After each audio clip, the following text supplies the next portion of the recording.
Bonjour à tous. Aujourd'hui, on va parler de la deuxième église. Nous avons parlé de l'église à Éphèse. Maintenant, nous allons parler de l'église de Smyrne. C'est la deuxième église, celle qui suit à l'église primitive, c'est-à-dire à la première église depuis que les apôtres ont commencé à prêcher l'évangile jusqu'à ce jour où l'église de Smyrne arrive. C'est une église pas aussi le message n'est pas aussi dur qu'aux autres églises, mais c'est quand même quelque chose qui demande notre attention. Ceci serait à peu près à partir du deuxième siècle ou troisième siècle à peu près, l'église de Smyrne, mais pour moi, c'est toujours quelque chose qui doit nous apprendre à vivre réellement comme a vécu l'église de Smyrne. Ici, on lui dit à Jean, écrit à l'ange de l'église de Smyrne. L'ange, j'avais déjà dit que ça peut être un pasteur, ça peut être un prophète, ça peut être quelqu'un qui conduit l'église, c'est un leader, non? Voici ce qui déclare celui qui est le premier et le dernier. Là, ça déclare totalement que c'est Dieu lui-même qui parle à l'église de Smyrne.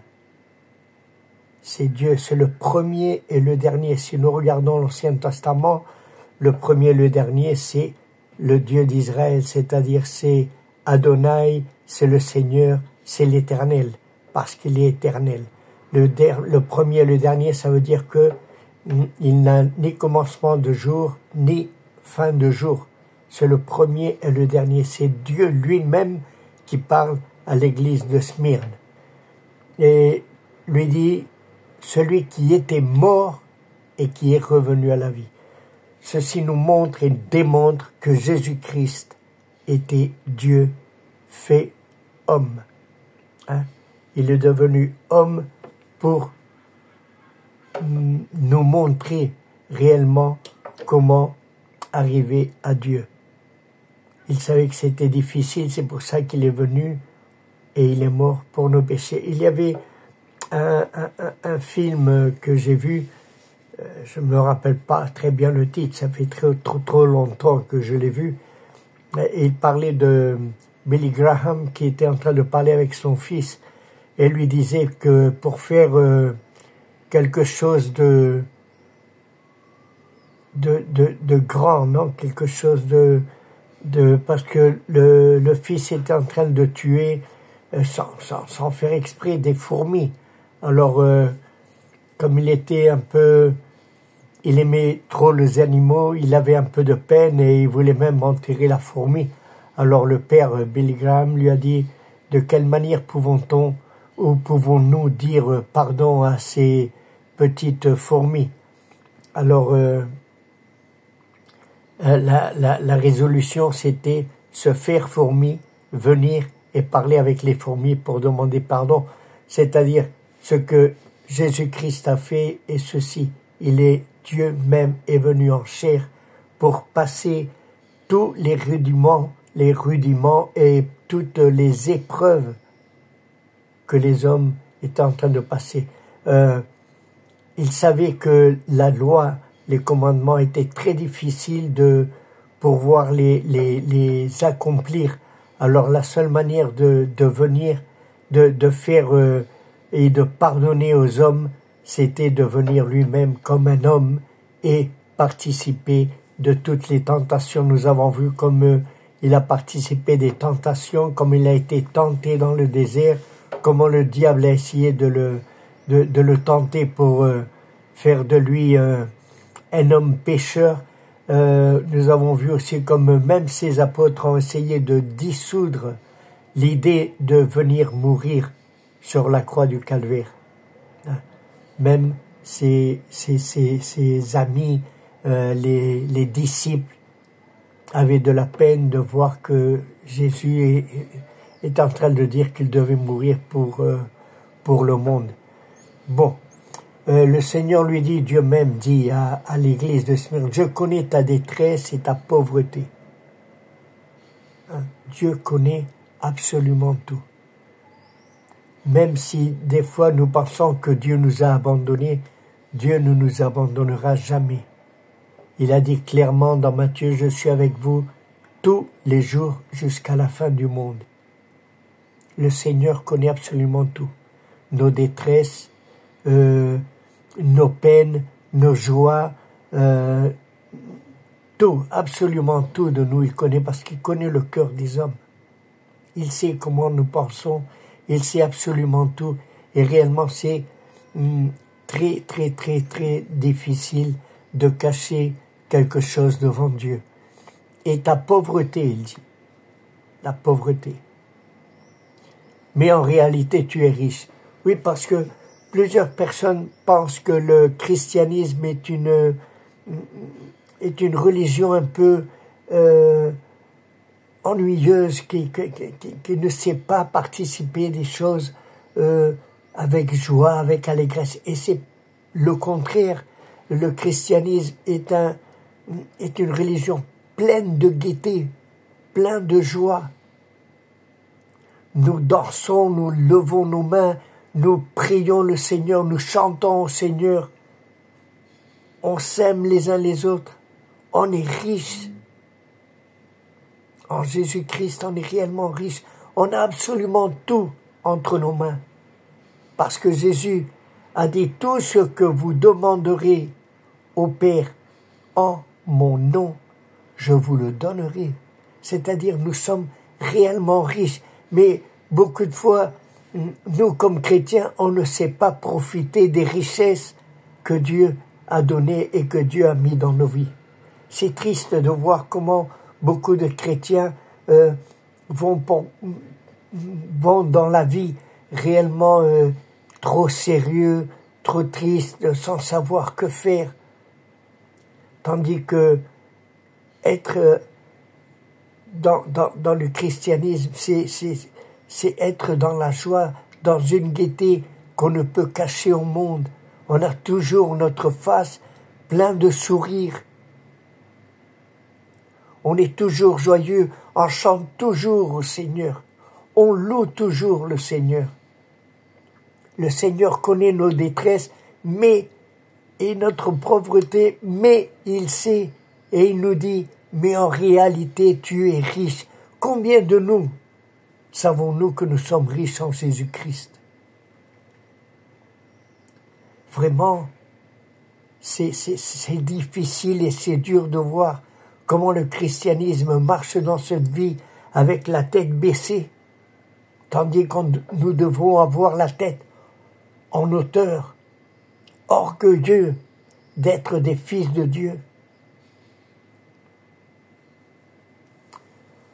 Je sais le mal que disent de toi ceux qui se prétendent juifs, mais ne le sont pas. Ils sont une assemblée de Satan. Ici, on lui parle de ceux qui se disent juifs. Vous savez que les juifs ne sont pas seulement ceux qui habitent en Judée ou ceux qui habitent en Israël. Le véritable juif, c'est celui qui a la foi. On est fils d'Abraham par la foi. Ce n'est pas parce qu'on est né en Israël qu'on est descendant d'Abraham. Non, non. On est descendant d'Abraham par la foi, parce que par la foi, Abraham a été justifié devant Dieu. Et il a cru Dieu en tout moment. Et nous sommes réellement ce Israël spirituel, l'Israël que Dieu réellement aime. Je ne veux pas dire que les autres ne les aiment pas, au contraire, je sais que Dieu a toujours ses yeux mis sur le peuple d'Israël et il les garde. Mais nous aussi, nous devons reconnaître que nous sommes Israël spirituel. Il dit qu'ils se disent juifs, mais ils ne le sont pas. Ce sont une assemblée de Satan. Ceci peut nous montrer aussi que dans le christianisme, il y en a beaucoup qui se disent chrétiens, mais ils ne le sont pas. Pourquoi? Parce qu'ils ne marchent pas conforme à la volonté de Dieu. Dans les lettres, dans les épîtres de Jean, ils disent, si quelqu'un dit aimer Dieu et n'aime pas son frère, celui-ci est un menteur, parce que s'il n'aime pas son frère à qui il voit, il ne peut pas aimer Dieu à qui il ne voit pas. C'est simple. Combien de fois nous sommes toujours en train de discuter avec nos frères? Et même des fois on pense qu'ils ne sont pas de vrais chrétiens. C'est triste de voir comment beaucoup de chrétiens se disent chrétiens, mais ils ne le sont pas. Ils sont capables de te dénoncer comme chrétien. Ils sont capables de te dire que tu es trop spirituel, trop fanatique. Il y a des chrétiens qui marchent comme marche le reste du monde. Je me rappelle d'une chanson que j'avais composée, que je disais dans cette lettre, je marche dans ce monde comme les gens de ce monde. Personne ne voit ma lumière, personne ne voit absolument rien de spécial en moi. Et le cœur disait, laisse le Seigneur briller en toi. Nous devons laisser le Seigneur briller en nous. Je vous demande d'avoir du discernement pour comprendre et pour connaître ceux qui se disent être chrétiens mais ne le sont pas. Et il faut prier pour eux. Il faut prier pour eux. On ne peut pas les délaisser, on ne peut pas les chasser de l'église, non. Il faut prier pour eux, pour que le Seigneur leur donne la vie et leur donne à comprendre. Ne crains pas ce que tu vas souffrir. Les chrétiens, nous souffrons beaucoup. Et non seulement de notre famille, mais aussi de ceux qui se disent frères, mais qui marchent pas trop droit dans les chemins du Seigneur. Il faut faire attention à tout ceci. Ne crains pas ce que tu vas souffrir. Combien de fois nous souffrons à cause de notre propre famille, et non pas de notre famille dans la chair, sinon de notre famille spirituelle. Écoute, le diable va vous mettre à l'épreuve en jetant plusieurs d'entre vous en prison. En prison, ce n'est pas une prison normale. Le diable va essayer de nous emprisonner spirituellement, de pas nous laisser nous réjouir dans la joie du Seigneur. Il va essayer de détruire nos prières. Il va essayer de nous emprisonner pour qu'on ne prie plus, pour qu'on ne lit plus la Bible, pour qu'on ne marche plus selon les commandements du Seigneur. Il va nous emprisonner pour ne plus prêcher l'Évangile à nos prochains, à nos amis, à notre famille. On vous persécutera pendant 10 jours. 10 jours, c'est un numéro symbolique. Ça ne veut pas dire de lundi à mercredi de la semaine prochaine. Non, non. 10 jours, c'est un temps où si réellement on double nos genoux et on élève nos mains et nos lèvres en disant « Seigneur, livre-nous », le Seigneur va nous délivrer. Ça peut être 10 jours, 15 jours, 3 jours, 20 jours, 1 mois, 2 mois, mais le Seigneur va nous les délivrer quand on va réellement tomber à genoux et dire « Seigneur, relève-moi ». Le Seigneur dit « Sois fidèle jusqu'à la mort, et je te donnerai la couronne de victoire, la vie éternelle ». Nous devons être fidèles malgré toutes les circonstances qui sont autour de nous, qui nous entourent et qui essayent de nous emprisonner. Prison spirituelle, pas seulement prison naturelle. Les prisons spirituelles, plusieurs fois, elles sont pires que les naturelles. Pourquoi? Parce que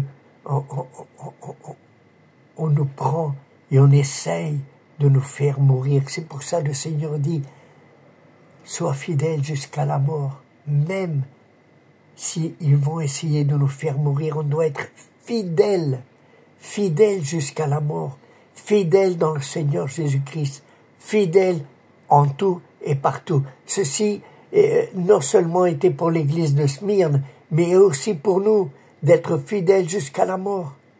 Et le Seigneur va nous donner la victoire, la vie éternelle. Il ne faut pas tomber, même si on est emprisonné, même si on nous critique, même si on essaie de nous empoisonner avec des phrases qui nous font mal. Beaucoup de fois, une phrase mal dite est pire qu'une gifle. Il faut faire très attention d'être fidèle, même si on nous gifle, même si on nous critique, même si on parle mal de nous, il faut prier et bénir nos ennemis. C'est ce que demande le Seigneur. Que chacun, s'il a des oreilles, écoute bien ce que l'Esprit dit aux églises. Ceci est une phrase qu'il va dire à toutes les églises, absolument à toutes. Que chacun de nous, s'il a des oreilles, et nous avons des oreilles, écoutons bien ce que l'Esprit dit aux églises. Ceci, il faut l'écouter avec le cœur. Ouvrir nos oreilles spirituelles de ce que le Seigneur veut nous dire à travers de sa parole. Ceux qui auront remporté la victoire ne subiront pas la seconde mort. Ceux qui auront remporté la victoire ne subiront pas la seconde mort. C'est-à-dire, la première mort, il y a une première mort, il y a une deuxième mort. Nous pourrons mourir maintenant. Mais le pire, c'est la deuxième mort, quand le Seigneur viendra et il va juger ce monde et il va juger tout ce qu'on a fait. Alors là, c'est quand on va réellement souffrir une deuxième mort, une mort éternelle, dans ce lac de feu qui est préparé. Réellement, il a été préparé pour Satan et pour les anges qui sont tombés, mais aussi beaucoup de nous. Beaucoup d'entre nous, beaucoup de ce monde vont souffrir ce lac de feu.